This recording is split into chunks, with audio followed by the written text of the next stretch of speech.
it's another episode of the Boardroom. Who do I have with me today? Most popular. And how you feeling today? It's early, what is it, Monday? Sunday? I'm getting confused. It's Monday. Good old Monday. I'm feeling good. Tell the people where you from, man. So, I was born in Puerto Rico, but I was raised in Bronx, New York. So, I'm from New York, I would say. Okay. Where you at right now?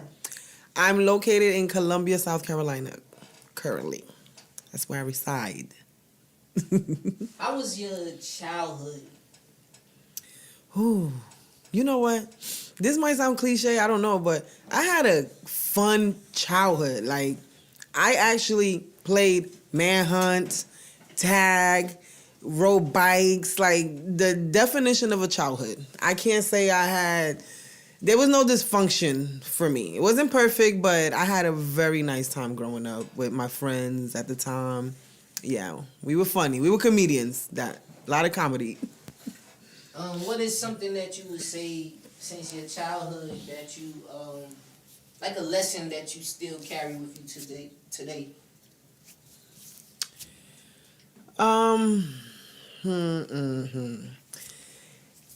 Look, we just gonna be real. I'm just gonna be real. I was like the mother amongst my friends groups. I was like the mom. They call me old lady. I was the role model. I was the influencer. So I don't really regret anything. I love everybody I grew up with. I had a good time, lots of fun.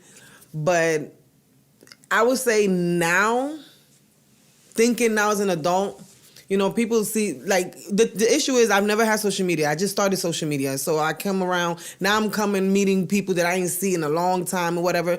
People that probably didn't see me since I was like 14 years old. Mm-hmm. I'm in my 30s. I'm 36 years old now. And it's like, no, that's not who I was when I was 14. So you want to definitely take that into consideration, that your past haunts your future. Okay? And not in a bad way. I'm just saying, like, you know, people say I was a fighter, which I was. It's not that I was a fighter. I just didn't play no games. Like, don't come for me. I'm not the one to come for. I was violent back in the days, but that's not what defines me. That's not who I am. You look like you was violent. Yeah, I can be. Look, I can, as in present. But no. So you have this podcast. Tell us about your podcast and what made you get started on that. So the podcast came about, you know, I wanted to go into the music industry, which I am still working on that, but I'm not pushing that out right now. And because I knew that's not something it was practical at the moment. You know, I was also moving. I lived in Cleveland also for a lot of years, and I was in the process of moving and making changes in my life. So I was like, what's something I can do that is steady that I can attack now? And I was like, you know what, let me do a podcast. And since I'm not going to be able to be a musician and do the music thing, let me attack the musicians. That's what it started off. I was just going to interview artists, but then I was like, no, there's more than just artists, you know? Mm-hmm. So that's how that came about. And what is your purpose for it? Like, what is the end game? That's a good question. The purpose of the Most Popular Podcast is basically to give a platform to up-and-coming entrepreneurs, entertainers, anybody. And it's not just music. If you're doing something to entertain, to inform, and to show, I want to interview you. I want to give you a chance to speak to your fans, your followers, and basically get a little insight of who you are, how you started, why are you doing what you're doing, you know? Because let's be realistic, underdogs, they don't get exposure. And, you know, social media is running the world right now. And you won't get that love if you don't have the followers, if you don't have the labels. And it's not all about that. Talent doesn't have a face. Yeah. You know? Yeah.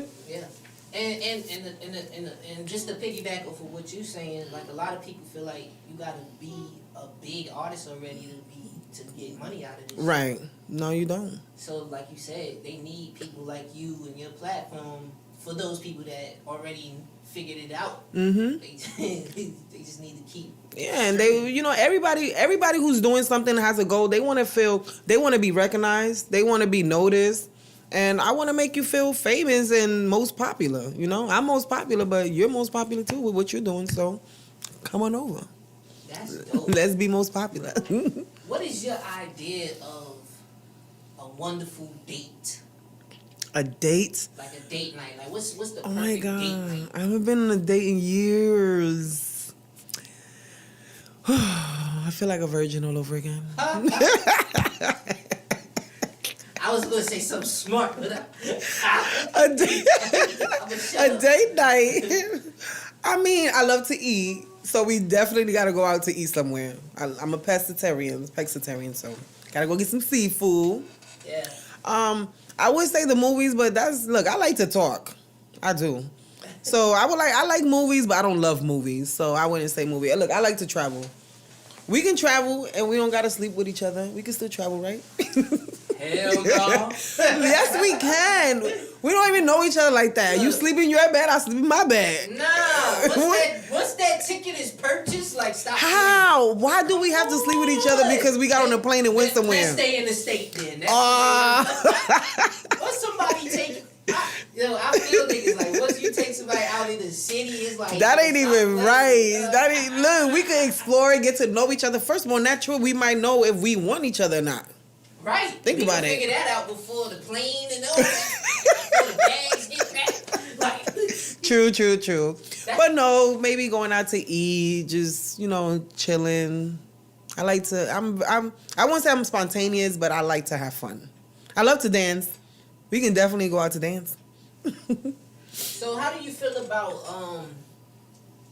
what's your take on police brutality at this moment in life? And that's across the board. Yeah, I'm from New York City, so police brutality is something that's like sort of became a norm in that city. That's why I be trying to tell people like be used to that. Yeah, so. And I remember doing a paper in college about the police brutality, and I learned a lot, But I'm not saying that the police are right or wrong, just like I'm not saying that the people are right or wrong. But people can be very ignorant. People need to understand, like, everybody's a human, regardless. And if you give somebody a hard time, what kind of end result do you expect?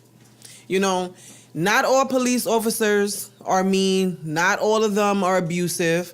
And it's unfortunate that they all get judged and it's the stigma and the stereotype or whatever. But I guess it all depends on the situation of how the brutality comes about. Because if I'm a police officer and you punch me in my face, now if I punch you back, it's police brutality. Mm-hmm. So, what are the circumstances? But no, I don't agree with police brutality. And for those of you officers who are not doing the right thing, get your shit together. So tell us, what is a topic that's burning you up right now that you've been wanting to just get to somebody and talk about, but you ain't finding the right people to talk to about it? It could be about anything. Yeah. You know what? That's a good question. Topic that I would love to discuss. I would like to discuss all the topics that people in the industry are afraid to discuss. Like the fakeness, the shadiness, we gonna get there. And I feel like everybody's a hypocrite. Everyone has to be a hypocrite at some point. There's gonna be times you're gonna be in places you don't want to be, but you have to be there. So you're a hypocrite, right? Because you're making that choice to still be there. But the two-facedness is totally, that's a choice. You're choosing to put yourself in that situation. But I just feel like if you start something, especially if you start something with someone, it's not all about how it turns out. For me, it's more like, let's get together, let's make something happen, and let's see where it takes us from there. And you know what? If it works out better for you and you get chosen, cool. I'm supportive. Mm-hmm. But for you to sit there and just run along and just forget about the people that helped you with it, that's wrong. Loyalty, I know it's overrated, but I don't play that shit. I'm very loyal. I'm very considerate. So I want people to be that way too. Like, don't play with people's time. Don't say you're gonna do something and not do it. And if you can't do it, just say, hey, look, I can't do it. I don't want to do it. All right, cool. Move on. That's it. So, in your city, you're a female, clearly. Is there an issue trying to move how you want to move as far as being in the podcast world and the entertainment world? Have you had any issues with the guys, or is everything kind of running smooth and across the board? I mean, let's start with when I announced I wanted to do music. Oh, you got to get a BBL. Oh, you got to get your body done. It's like, why the fuck do I got to get my body done to be an artist, number one? So that, of course, I came across that. Of course, guys hitting on me and trying to get with me. And if I don't, I haven't been disrespected so far. But backs have been given to me. People they don't want to work with me no more because I'm very friendly. I'm very jolly. Let me not say friendly. Very jolly. I love to smile. I guess I come off flirtatious, but ain't about that. Like, I like to give good energy. So maybe people take it the wrong way. And this is for women and men. And they're like feeling like, okay, yeah, I'm about to get something out of it. And then when they see, I'm very strict. And when I'm doing business, I'm all about my business. And they see that and it's like they get turned off. It's like, oh shit, she's serious. Yeah. So yeah, I've been experiencing a little bit of that. She ain't giving it up. I'm a virgin again. Do you feel like social media, what is your take on social media and its effects on the human mind these days? I mean, social media is definitely important to have. Whoever, created all of this, good for you, for everyone. But it has its negative effects because some people, they forget, like, that's not reality. This is reality. And, the standards, that's the part I don't like about the social media, the standards that it holds. You don't have to look like that person. You don't have to wear what they wear. It doesn't have to be that way. Do what you're doing and put yourself out there and see if that works for you. Because we all started somewhere, especially content creators. That's what made them famous. That's what you're unique and known for. So, yeah. I would say that's the standards. And, sometimes standards can bring people down and made you feel degraded and like you're not good enough. And you shouldn't feel that way, do you? That's a fact. So before we go, leave us with some positive words and let us know where we can find you at on social media. Well, I can be found on Instagram at La Dama Popular, and that just basically means popular lady in Spanish. And then also YouTube, my YouTube channel for my most popular podcast is most popular, the number 1, and then the word podcast on YouTube. Positive words. Listen, it's just so much. Like, I'm still learning. I'm new to this. I'm learning myself. I'm making mistakes. I'm picking myself up. But what I would say is, like, when people say consistency, that is real. Like, don't give up. Like, don't feel like, oh, nobody's listening to my song. Nobody's giving me likes. Just do what you want to do. Like, if you want to do 5 things at the same time, do your 5 things, and whatever works will work. Don't give up. Don't get discouraged, because there's too many people in this world. Somebody's gonna see you. Somebody's gonna like you.